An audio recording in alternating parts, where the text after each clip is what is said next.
नमस्ते दोस्तों, कहानी पसंद आए तो चैनल को लाइक सब्सक्राइब ज़रूर करना। हर्ष, अब क्या होगा? आभा ने कराहते हुए पूछा। उसकी आंखों में भय साफ देखा जा सकता था। उसे अपनी चोट से ज़्यादा आने वाली स्थिति को लेकर घबराहट हो रही थी। कुछ नहीं होगा, मैं हूँ ना, तुम फिक्र मत करो, हर्ष ने उसका गाल थपथपाते हुए कहा। मगर आभा चाह कर भी मुस्कुरा नहीं सकी। हर्ष ने उसे दवा खिलाकर आराम करने को कहा और फिर खुद भी उसी के बेड के एक किनारे अधलेटा सा हो गया। आभा दवा के असर से नींद के आगोश में चली गई, मगर हर्ष के दिमाग में कई उलझनें एक साथ चहलकदमी कर रही थीं। कितने खुश थे दोनों जब सुबह रेलवे स्टेशन पर मिले थे। हर्ष की ट्रेन सुबह 8 बजे ही स्टेशन पर लग चुकी थी। आभा की ट्रेन आने में अभी 1 घंटा बाकी था। यह समय हर्ष ने उससे व्हाट्सएप पर चैटिंग करते हुए ही बिताया था। जैसे ही आभा की ट्रेन के प्लेटफॉर्म पर आने की घोषणा हुई, वह आभा के कोच की तरफ बढ़ा। आभा ने भी उसे देखते ही ज़ोर ज़ोर से हाथ हिलाया। स्टेशन की भीड़ से बेपरवाह दोनों वहीं कस कर गले मिले और फिर अपना अपना बैग लेकर स्टेशन से बाहर निकल आए। एक होटल में कमरा लेकर दोनों ने चेक इन किया। अटेंडेंट के सामान रखकर जाते ही दोनों फिर एक दूसरे से लिपट गए। थोड़ी देर तक एक दूसरे को महसूस करने के बाद वे नहा धोकर नाश्ता करने बाहर निकले। आभा का बाहर जाने का मन नहीं था।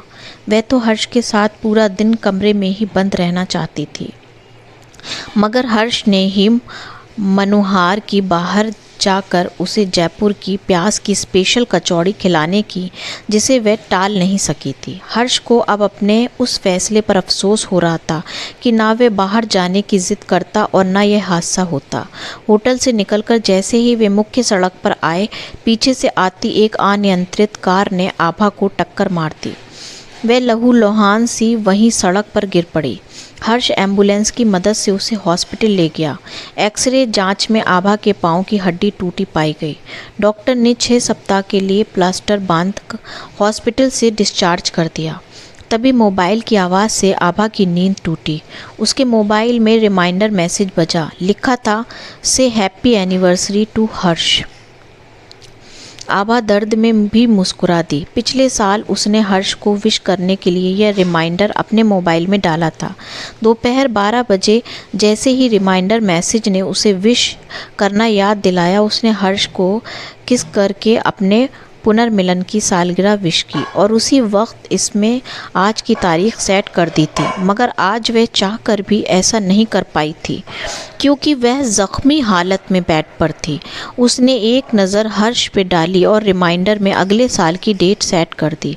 हर्ष अभी भी आंखें मूंदे लेटा था, पता नहीं सो रहा था या कुछ सोच रहा था। आभा ने दर्द को सहन करते हुए एक बार फिर से अपनी आंखें बंद कर लीं। अब आभा का दिमाग भी यादों की बीती गलियों में घूमने लगा। लगभग साल भर पहले की बात है। उसे अच्छी तरह याद है, वे 4 मार्च की शाम वह अपने कॉलेज की तरफ से 2 दिन का एक सेमिनार अटेंड करने जयपुर आई थी। शाम के समय टाइम पास करने के लिए जीटी पर घूमते घूमते अचानक उसे हर्ष जैसा एक व्यक्ति दिखाई दिया। वह चौंक गई। हर्ष यहाँ कैसे हो सकता है? सोचते सोचते वह उस व्यक्ति के पीछे हो ली। एक शॉप पर आखिर वह उसके सामने आ ही गई। उस व्यक्ति की आंखों में भी पहचान की परछाई सी उभरी। दोनों सकपकाए और फिर मुस्कुरा दिए। हाँ, ये हर्ष ही था, उसका कॉलेज का साथी, उसका ख़ास दोस्त, जो न जाने उसे किस अपराध की सज़ा देकर अचानक उससे दूर चला गया था। कॉलेज के आखिरी दिनों में ही हर्ष उससे कुछ खिंचा खिंचा सा रहने लगा था और फिर फाइनल परीक्षा ख़त्म होते होते बिना कुछ कहे सुने हर्ष उसकी ज़िंदगी से चला गया था। कितना ढूंढा था उसने हर्ष को, मगर किसी से भी उसे हर्ष की कोई खबर नहीं मिली। आभा आज तक हर्ष के उस बदले हुए व्यवहार का कारण नहीं समझ पाई थी। धीरे धीरे वक्त अपने रंग दिखाता रहा। डॉक्टरेट करने के बाद आभा स्थानीय गर्ल्स कॉलेज में लेक्चरर लग गई और अपने विगत से लड़कर आगे बढ़ने की कोशिश करने लगी। इस बीच आभा ने अपने पापा की पसंद के लड़के राहुल से शादी भी कर ली। दो बच्चों की मां बनने के बाद भी आभा को राहुल के लिए अपने दिल में कभी प्यार वाली तड़प महसूस नहीं हुई। शायद अब भी दिल हर्ष के लिए ही धड़कना चाहता था। शादी करके जैसे एक समझौता किया था उसने अपनी ज़िंदगी में। हालांकि समय के साथ साथ हर्ष की स्मृतियों पर जमती धूल की परत भी मोटी होती चली गई, मगर कहीं न कहीं उसके अवचेतन मन में हर्ष आज भी मौजूद था। शायद इसलिए वह राहुल को कभी दिल से प्यार नहीं कर पाई थी। राहुल सिर्फ उसके तन को ही छू पाया था, मन का दरवाज़ा आभा उसके लिए नहीं खोल पाई थी। जीटी में हर्ष को यूँ अचानक अपने सामने पाकर आभा को यकीन ही नहीं हुआ। हर्ष का भी लगभग यही हाल था। कैसी हो आभा? आखिर हर्ष ने ही चुप्पी तोड़ी। तुम कौन होते हो ये पूछने वाले? आभा मन ही मन गुस्साई मगर प्रत्यक्ष में बोली, अच्छी हूँ, आप सुनाइए, अकेले हैं या आपकी मैडम भी साथ हैं? अभी तो अकेला ही हूँ, हर्ष ने अपने चिर परिचित अंदाज में मुस्कुराते हुए कहा और फिर आभा को कॉफ़ी पीने का ऑफ़र दिया। उसकी मुस्कान देखकर आभा का दिल जैसे उछलकर बाहर आ गया। दिल ने कहा कि कमबख्त यह मुस्कान आज भी वैसी ही कातिल है, लेकिन दिमाग ने सहज होकर हर्ष का प्रस्ताव स्वीकार लिया। शाम दोनों ने साथ बिताई। थोड़ी देर तो दोनों में औपचारिक बातें हुईं और फिर एक एक करके संकोच की दीवारें टूटने लगीं। देर रात तक गिले शिकवे होते रहे। कभी हर्ष ने अपनी पलकें नम की तो कभी आभा ने अपनी आंखें छलकाईं। हर्ष ने खुद को आभा का गुनहगार मानते हुए अपनी मजबूरियां बताईं, अपनी कायरता भी स्वीकार की और यूं बिना कहे सुने चले जाने के लिए उससे भी माफ़ी मांगी। आभा ने भी जो हुआ सो हुआ कहते हुए उसे माफ़ कर दिया। फिर डिनर के बाद विदा लेते हुए दोनों ने एक दूसरे को गले लगाया और अगले दिन शाम को फिर यहीं मिलने का वादा करके दोनों अपने अपने होटल की तरफ चल दिए। अगले दिन बातचीत के दौरान हर्ष ने उसे बताया कि वह एक कंस्ट्रक्शन कंपनी में साइट इंजीनियर है और इसी सिलसिले में उसे महीने में लगभग 15 से 20 दिन घर से बाहर रहना पड़ता है, और यह भी बताया कि उसके 2 बच्चे हैं और वह अपनी शादीशुदा ज़िंदगी से काफ़ी संतुष्ट है।